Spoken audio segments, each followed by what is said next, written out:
disenfranchised from what it now represents. Right. But they had the television all day, every day, spewing nothing but lies. And I got to see it up close because I started, at the end of the election when Robert Kennedy Jr., I was director of communications for him on the campaign. When he joined forces with President Trump, suddenly we're on tour. I'm speaking on stage with President Trump.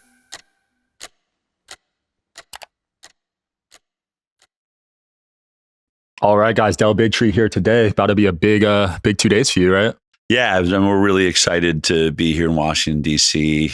We're putting on the Mahaball, celebrating Make America Healthy Again. And I mean, it's really, everyone's talking about it. I mean, it's really exciting, not just because we're running the ball, but just the fact that this idea of making America healthy again seems to be on everyone's mind. Everyone wants to know about it.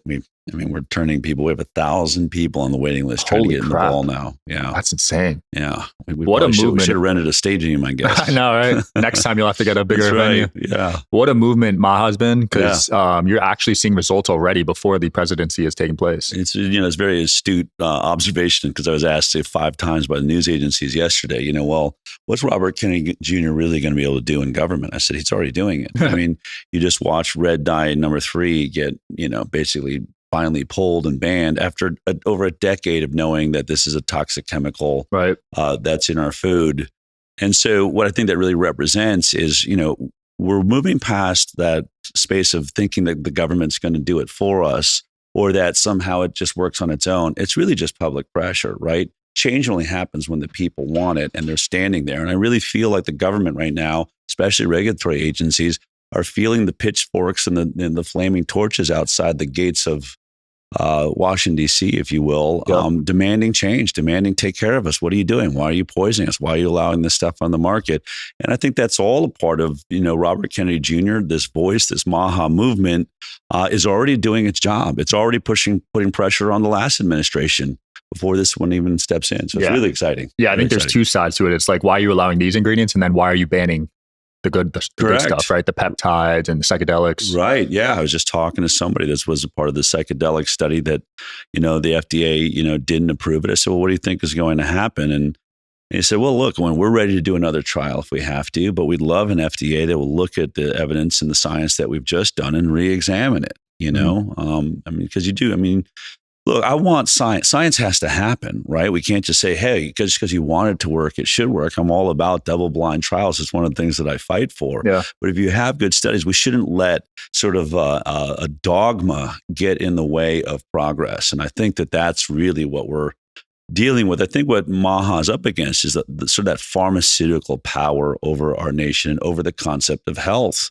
They've been, if you think about healthcare in America, it's really sick care. Yeah. It doesn't do anything for you. It doesn't even talk to you until you're already sick. And then the answer, ironically, is always just a drug. Mm-hmm. And then when they're like, you know what, let's bring you in for testing and see, you're pre-diabetic, you're pre-cancerous, we're jumping on it. We have a drug for that. So, it's just, there's obviously needs to be a better system. And that religion around what we've been convinced is health, which is really just a drug empire. Absolutely. I think it's time to change that. And it's not just affecting humans. I'm a big dog guy. So whenever I take my dog to the vet, 3 new vaccines, and the average dog lifespan is 1/3 of what it used to be. Yeah. Yeah. We just got a new puppy, and you got to rush in and say, I don't want any vaccines before they even touch it. Really? I was like, can you just leave that one alone? Just don't touch them. We'll take it from here. And every time I turn it down, it's an argument. You know what I mean? It's like, why can't I just not get 3 new vaccines every year? I know. It's mind blowing. It is. And you look at the average lifespan of a golden retriever, it's 7 years now. It used to be 20 years. Yeah. That's what's happening to our own kids. It's happening to, when you look at the stats, we've gone from 12.8% chronic illness in the 1980s to, somewhere around 2016, 17 was the last we started seeing the data. We were well past 50%. We're now saying that we're at 60% chronic illness in the United States of America. That means 60% of people are permanently sick, are going to be on a drug the rest of their life. And that category, chronic illness, really holds 2 spaces: neurological disorders and autoimmune disease. And so no matter anyone that wants to come in this conversation, of course, I talk and done a lot of work on vaccines, but they'll say, how do you know it's How do you know it's the vaccines? Right. I mean, how do you know it's not the fluoride in our water? How do you know it's not the pesticides and herbicides and the glyphosate all over, all the vegetables we're eating? Or how do you know it's not? If starting the new year off with a fast feels a little daunting, you're not alone. Shout out to today's sponsor, Prolon. They're an entire community of individuals that want you to make meaningful differences in health. And it makes fasting so powerful because you have a group of people around you. I'm joining their January Fasting Challenge, which is a coach-led program to set you up for fasting success. It's a 5-day program. It's filled with snacks, soups, and beverages that are designed to keep your body in a fasting state with no guesswork or planning required. Got the boxes laid out right here so you guys can check it out. It's also great for so many things. It enhances your skin, it enhances fat loss, and it improves your energy. All their meals are prepackaged, like I said, no guesswork, and it's perfect for after the holiday season where you stocked up on a lot of heavy meals. If you're ready to make 2025 your healthiest year yet, you can order your Prolon 5-day kit at prolon.com/DSH and join in on their fasting challenge today. New groups start every Sunday in January. Plus, Prolon is offering Digital Social Hour listeners 15% off their 5-day program when you go to prolon.com/DSH. That's prolon.com/DSH. The hormones in our beef or toxic air, pollutants. And I said, look, we should be, investing millions, if not billions of dollars investigating every single one of those things. But let's be clear. Everything you just mentioned has been approved by the FDA or the CDC and said to be safe. So no matter what the culprit is in this toxic soup that we're living in, it all rests and the blame rests on the United States government and our regulatory agencies, right? So let's put it all on the table. Let's look at all of those things and find out why are we so sick? Because going from 12% chronic illness up to 60% in 40 or 50 years is the greatest decline in human health ever recorded. Wow. Ever recorded. You can't. So whatever you're doing, whatever we're doing here in America with the biggest hospital system, the greatest doctors in the world, we're doing something wrong because we're not getting healthier. We're getting sicker, just like our dogs. Yeah. So average lifespan of a U.S. male in America is 71 now. It's going down. And I think everyone's like, well, we still live a long time. It's like, I think you're about to see it really rapidly decline as we watching kids have heart attacks on football fields. I know. I mean, you know what that's going to do to, your overall, life expectancy when kids start dying of cancers and heart attacks? Yeah. It's going to crush what we believed was, an expansion of health in human beings. Yeah. We're getting unhealthier. We're getting dumber. IQ is dropping every year, right? I mean, did you see the fluoride 3 points, that just right? came out? Yeah. I mean, now not only did you have the EPA victory that, Robert Kennedy Jr. was a part of and the great lawsuit had been going on for decades, but now you have JAMA Pediatrics coming out and dose dependent, which is really the best science you can see, where the more fluoride, now they've studied, the more fluoride you find in a child's diet, the lower their IQ points. So when you look at science, if you can see that as it ramps up, it has, a ramping issue inside of the demographics you're looking at, that's some of the most convincing science there is. And think about all of the doctors, all of the dentists, all the mainstream media people like, oh my God, if Robert Kennedy Jr. going to take fluoride out of our water, we're all going to have our teeth fall out. What are they going to do now? So strong teeth is more important than our IQ or brain power. So nuts. It's nuts. Yeah. And you were saying all this stuff 5 years ago and you would get banned for it. How frustrating was that? Well, I mean, it's amazing. And it's one of the things that's really important for the Maha movement and the work that we're doing at Maha is not only do we want to, continue to make media where the experts in real health, not in sick care, can meet talk to the world as everyone's paying attention. But we are also going to be deeply involved in how to stop censorship. Because no matter what happens, whether, how long president or does it end up being, some of his cabinet members, does Bobby Kennedy go on to run for president or JD Vance? At some point, you're going to get some authoritarian dictator again, like we just went through. And I think you have to build the infrastructure to make sure that we can't ever be censored again. Yeah. I mean, look what we went through. We had a pandemic, however you want to look at it, how real it was or not real or who was really at risk. I mean, all of it was obfuscated. All of it we now know was based on assumptions and potentially lies And those of us like me that called it out from the beginning, I lost my YouTube channel. I lost my Facebook channel for daring to say that it looks like this came from a lab. I mean, we should certainly keep that on the table. How blasphemy. How could you say it comes from? It's like, it was insane. Yeah. And by the way, even if I'm wrong, what difference does it make, right? It's a conversation. I'm interviewing scientists. They're saying, I'm seeing a barren cleavage insert, which would be really hard to see in nature. And then, I'll probably forever be crucified for saying to my audience, look, if you're over the age of 65, 70 and you have comorbidities, you should probably stay inside. You should probably lock down. But the rest of us, let's go out and catch this cold so we can develop immunity and protect these people. I mean, the headlines on that was, Del Bigtree tells his audience, go out and catch this cold. It's going to get people killed. I mean, people went nuts. Yeah, I bet. Because that was peak canceled culture too. It was peak. But luckily, look, it only made my audience bigger. Yeah. And I think that we were able to teach people that almost a badge of honor was getting banned. Right. If things are getting shut down, then maybe that means I should be listening to it. And I think you look at this election, more than just, this incredible comeback victory for President Trump, whatever your political space is, it's amazing to watch it.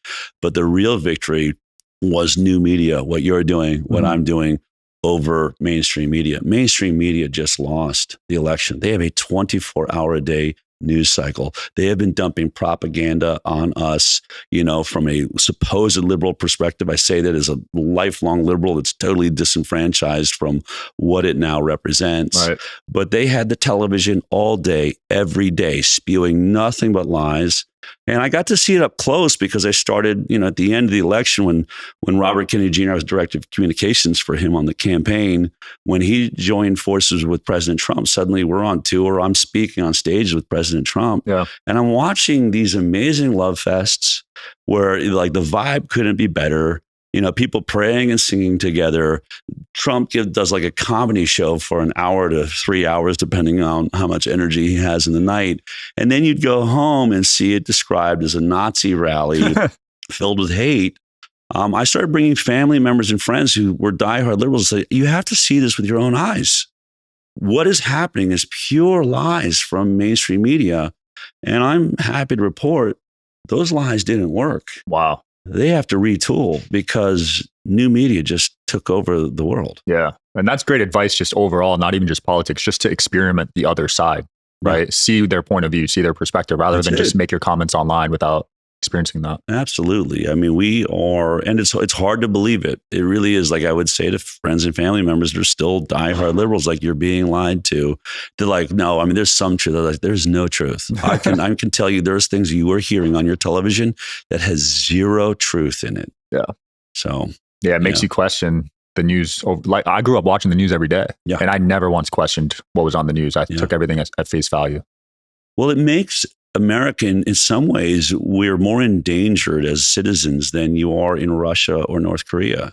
I mean, if you think in those countries, they know their news is lying to them. What happens if you live in a country that's becoming, starting to become an authoritarian system, and you still have most of your population believe that what they're watching on propaganda television, is actually not news. It's, good point. You know what I mean? It's controlled by your government. It's controlled by the corporate interests that are controlling your government. I think is more specifically what we just dodged really was the takeover of fascism. And I mean fascism by the original, description of fascism, which is corporatized government, a corporate-owned government. That is what we've been living in. Yeah. A pharma-driven, oil and gas-driven, industry-driven government, of big ag, big food, big chemical, making all the decisions and owning the television that is supposed to be warning us of something that might be poisoning us. Guess what? You're not going to get that warning on the television. Just look at the ads that are happening between every commercial break. That news anchor works for the company that's poisoning you. Right. Do you believe big pharma ads should be banned entirely? No, I don't think big pharma should be banned. I'm looking like the ads on TV. Oh, I am in favor of that. But it does, I will admit that it dances a really a tightrope because I truly believe in free speech. Yeah. So this idea that this group is allowed to advertise, but that one isn't, it's a very slippery slope. But I think where I would draw the line is if I can't actually personally buy the product that's being advertised to me, then why is it being advertised to me? Right. I don't think that makes sense. These aren't drugs I can go to the store and pick out myself. And what we're doing is we're creating this sort of tidal wave of demand, even upon doctors that talk about, I can't even, like, people come in wanting that drug, even if I don't think it's good for them. They'll just fire me if I don't give them that drug. So even the AMA, I don't know if it's still there, but for many, many years has been against the direct-to-consumer marketing. It's really dangerous because I think it's just pushing, it's a mantra to people that you can't live without being drugged. Yeah. And technically it's poison. I mean, you need it once in a while. I've had drugs, I've had surgeries. Medicine is amazing when you need it, but it's really supposed to be triage, right? In many ways, our modern medical system here in America, if you think about allopathic medicine, it's war medicine. It's designed to get you back onto the war field as quickly as you can and back into the war. It doesn't care how well you are, how long you live past that. We need you up and running now. The modalities that from the past, if you look at acupuncture, things have been around forever, or even modern things like energy, healing, lasers, and all the things we're seeing coming is about like regenerating your body so that you live, better and healthier, not just masking your symptoms and slowly getting sicker and sicker, like The Walking Dead, Yeah, I've always leaned more towards the Eastern stuff, to be honest, because it's more natural. And it's actually, frankly, better proven. Yeah, it's thousands of years. Yeah, rather than our stuff, a couple hundred maybe. Yeah. Not even. I mean, every time I'm in a grocery store or something, and I see the drop a dime for cancer. Do you want to like round off your check? I think for all the decades now we've been paying to cure cancer. Is this like the least talented humans on the planet? Like, how much money do you need? I mean, to figure it's been the same problem, and cancer's just doing this every dollar, like a more dollar, like something's wrong with this equation. I mean, it's a controversial take I'm about to say, but like if you know the right people, cancer is, C word. YouTube will censor it if I say it, Yeah. I've seen it, stage 4 and everything. Yeah. Yeah. So you just got to know the right people. All this money being spent on finding it, it's like, I don't understand that, to be honest. Yeah. It's just going to get suppressed even if they do find it. Yeah. I mean, it certainly seems that way. I know people that have been deeply involved and have some great cancer centers. And, I think, what I will say is that they say the same thing. We haven't found the silver bullet. We have found great modalities that work for certain people. Everyone's different. Yeah. But it does seem like we're living in a time where if that drug is off patent, then you can't do a trial. There's no way to say, oh my God, it looks like it works here. Who's going to put, millions of dollars into doing a trial on something that the pharmaceutical industry can't make money off of? They would lose money. Yeah. So it's a real problem, I think. Yeah. Do you think we could find some middle ground with Big Pharma and the insurance companies? Because I have a lot of friends having kids right now. It's like 20 to 30 grand to have a kid in the hospital. It's pretty crazy. It's crazy. We had all of our kids at home. We did home births. Nice. And what's crazy is like, you get a slight tax credit. Oh, you do? But I pay more to have my baby at home, which costs like $12,000 than you did. Like, the $30,000 in the hospital, the insurance company, like when you go to the insurance, they're like, oh, we'll give you $5,000 towards that. I was like, you just paid $30,000 to do it on everyone else in the hospital. You would think insurance companies are like, please have your baby at home. It's so much cheaper for us, but it doesn't work that way. Yeah. They want all that money, right? Yeah. Their margins must be insane. It's weird. What is that intermingling? Like, why do they want to spend so much money? Why does the insurance companies want to spend so much money? It's a really weird system. Yeah, it makes you wonder if that intermediary is even necessary, right? Right. Is that middleman needed? Because other countries, they don't even have that. Yeah. I mean, I think that those are the things that are interesting. It's been really fascinating getting to be around Bobby as he's sitting in meetings with Dr. Mehmet Oz, who's going to be head of CMS, Dr. Marty Macari, and Dave Weldon. I mean, these are things I never really thought about. Like, where is our money going? And one of the big things, so you said, is there a middle ground?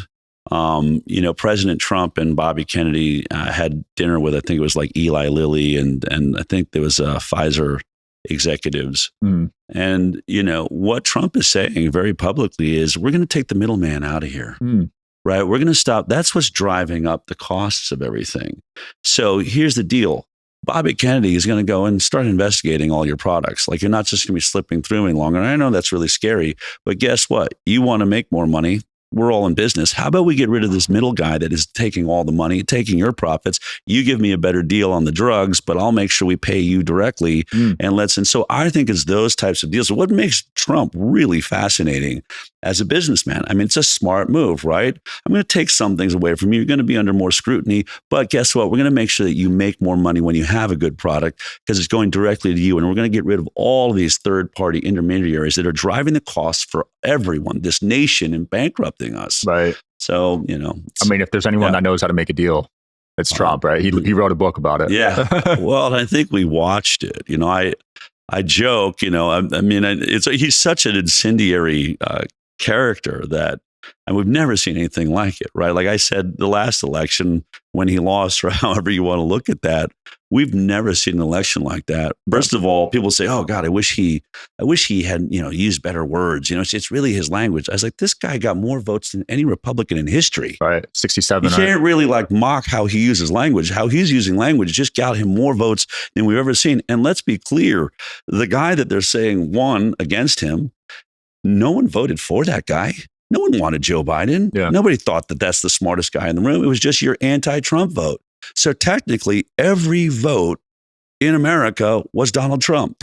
For or against, I hate him, I love him, but the only man actually in the room was Donald Trump. We've never seen someone like that. Yeah, very polarizing. I mean, that's outrageous. But I think about Kim Jong-un, and was it he in power in North Korea when it was the button moment? Oh yeah, I got a red button too. Mine's bigger, and I'll push it. And it was oh my God, God. Guess what? I mean, that needle finally moved. And I just remember watching thinking, we actually finally have a poker player at the table that you don't know what's in his hand. If Obama said that to you, oh, come on, you're never going to push that button. I mean, look what he did with Trump. You just don't know. Yeah. But look what he did with just the recent ceasefire. I mean, Biden didn't do anything the whole time. It is. It's really amazing. And it's great to watch it. And we all have to check, those of us especially that maybe had opinions at one point, you really just shut it down for a second and say, it really looks like he's effective at what he does. Yeah. And it really is just a business deal, isn't it? In the end, sure, it's lives, but all business is lives. Yeah. It's money. It's like the currency, is the bloodline of humanity. Yeah. Yeah, I think in politics, it's easy to have those biases, but you got to stay objective as possible. Yeah. Even if you're on the left, you got to admit what he's been doing leading up to his term. It's been incredible. For someone that the left wants to call a dictator, and this is one of the things I said in being around Bobby, he just did what Abraham Lincoln was famous for doing, which was putting together the team of rivals, right? We're never going to get out of this civil war, which we're in a civil war too. It just hasn't gotten physical. Yeah. Thank God. But, at that point, Abraham Lincoln said, any change we make, everyone's going to have to feel like they had stake in it or it won't last. So go ahead and bring bring the heads of the parties that are against me. Let's get them. Let's get a team and let's work this out together. I mean, look at who's around President Trump. Tulsi Gabbard, former Democrat. Robert Kennedy Jr., former Democrat. Elon Musk, former Democrat. And they're admitting it. Like President Trump's I agree with Bobby on this. Keep your hands off my liquid gold, But that means there's a debate happening inside of government. Isn't that what this is supposed to be? Thinking people saying, all right, let me listen. Let me hear your side. All right, I'll give you this. I don't agree with you here, but we'll find, And I'm sure, Bobby, who's a lifelong environmentalist, will say, hey, look, I got it. You got to drill. Can we do it clean? Can we, there's some technologies out there. There's better ways to do this. Can we, keep it all on the table? Why not have the best, sure. Well, we all want power. We want energy. We want finance, but how about we see if we're doing it the cleanest way we possibly can? I mean, that seems like a compromise that seems obvious. That's how it should be. I think those are the kinds of conversations that we're finally going to see happening. Yeah. There was a lot of blame being thrown around with the Cali wildfires. I know one of them was the climate change stuff, right? Did you see that? Right. Well, it's the go-to, right? The knee-jerk reaction of fear and reasons for, really, it's the biggest scapegoat there is. Yeah. I don't want personal responsibility. It's the weather that did it. My wife and I, we lost our home in the Malibu fire in 2018. Wow. The Woolsey fire, they called it, came over from Calabasas. And, that was 2018. We paid every month, very expensive, $400 a month, $300 or $400 a month, just for that fire line, they call it, the water line, so that your fire hydrants are filled. It makes it expensive. Living in Malibu, this is a serious risk. You pay this extra charge. And then within hours of that fire starting, the water was gone. There was no water in the fire hydrants. Whoa. They could not stop it on our home. They could not stop any home around us. They just sat on the hill with the fire engines and said, we can't even go in. There's no water in there. And they just watched Malibu burn. Holy crap. That was 2018. This is 2025. And we've got Gavin Newsom going, I know the water didn't work. We don't know why. We're going to look into it. Look into it. This already happened. If this is the first time that happened, okay. But it's exactly was the problem in Malibu. Once you said, here's the news. And then they say, well, here's the problem is the power lines came down. We lost electricity during the fire. Well, here's a news flash. Power lines get burned in fires. Like if you haven't figured out a way to keep electricity or whatever you need to have water pumping down to these fire hydrants, then figure it out. For real. So I hope it's the end of that level of stupidity in California anyway. It's got to be Gavin Newsom's, death nail.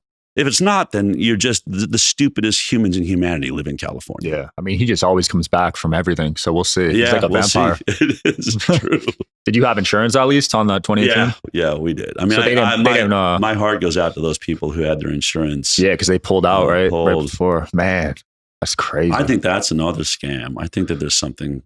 Well, apparently Karen or Callie was negotiating with the insurance companies and it fell through. I don't know exactly what happened, but whoever did that failed. If you think about one of the things that freaks me out, you ever see that video from World Economic Forum, where it's basically you'll own nothing, you'll be happy, everyone will be a renter, right? You would think it was propaganda written by people that hate the WEF. It's actually no, they're celebrating that. And I remember thinking, this is years ago, I've been talking about it on my show on the High Wire, all the time, is how will we be happy with nothing? And how are you going to turn us all into renters? Yeah. And we recently in Texas, we're renting the house that we were living in. We bought a new house, and suddenly they said, "Well, you need landlord insurance." I was like, "Okay," and then they canceled it. They just canceled our insurance, and suddenly we're like, "Okay," we got somebody to go out looking for a policy, and suddenly the policy it was like I don't know, $6,000 or $7,000 a year. Yeah. Suddenly I'm getting $18,000 as the new policy. And the person shopping it said, you better grab this because everything else is $35,000 because the house I bought is suddenly going Austin, Texas is going like this through the roof. So it's worth, more than when I bought it 2 years ago. And now it's past the $1 million mark and we're only going to insure $1 million. If you want more than $1 million, this is what I think happened in California. If you want more than that $1 million insurance policy, then that you get into this ballooned thing. But here's what's crazy. I think we can argue the same entities that own your insurance companies essentially own your banks. So they cut your insurance as soon as they do. If you still have a loan, I don't own the house outright. Yeah. I bought it like anyone else. If you lose that insurance, suddenly the bank says, your loan is at risk. You now have to pay this carpetbagger fee, which is every day we're going to insure our own money for 10 times what your insurance would cost until you can find an insurance policy. Wow. I'm just going to call this out right now. They're going to take everyone's home across America doing this. If the insurance company cuts your insurance and then you can't find a policy you can afford and you still own money on your house, you better sell that house before they take it from you because every day you're racking up a bill. And if they do this across the country, and you know what the argument is? It's climate change. The insurance companies say, well, climate change is just making it too expensive for us to be able to insure your home. Therefore, you're either going to pay 3 to 10 times what you were just paying for, or we're going to cut it and the bank is going to come after you. How many homes are we going to get watched taken out this way all the way across the country? That is very scary. I think it's really scary.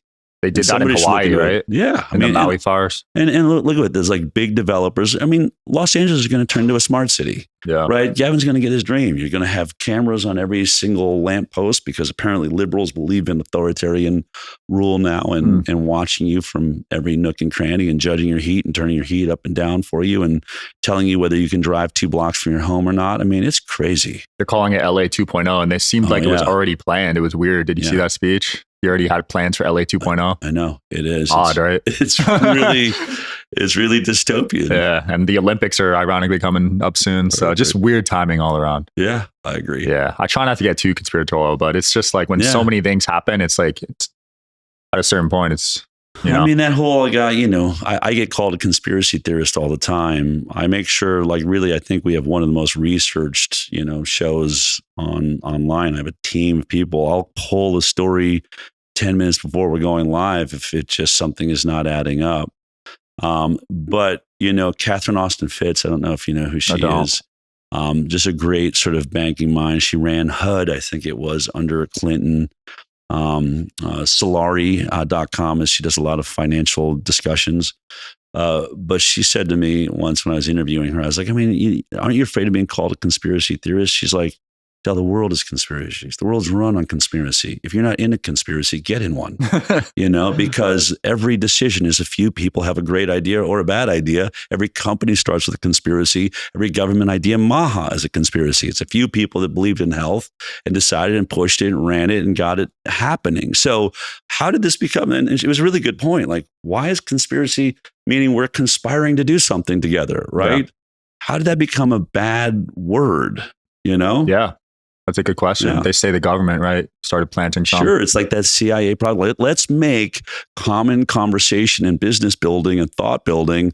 Let's make that evil, Brilliant strategy. Genius. Great. Like it's really amazing. Yeah. Well, they want to divide people, right? That's it. So it worked flawlessly. Yeah. Yeah. Really. Because now conspiracy theorists get labeled as, insane, especially in the health space like you. Well, yeah. But I mean, look, we're on the comeback. I think I just heard like 5 minutes ago, TikTok's back online. It's already back. Yeah.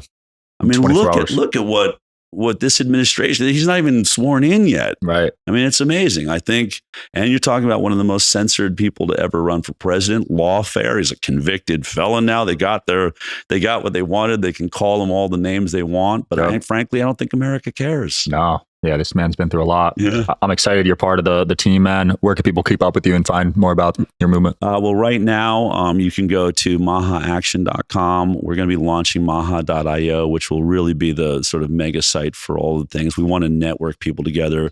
We're going to have a media network for just really about health, which is about how do I live a healthy life? So whether it's how I eat, how I exercise, all the modalities, like I said, that, I'm not saying pharma shouldn't be a part of the conversation, but it should be a last choice, not your first choice. So who are those doctors I go to that give me other options other than drugs? We want to build that network. So that's what we're working on right now.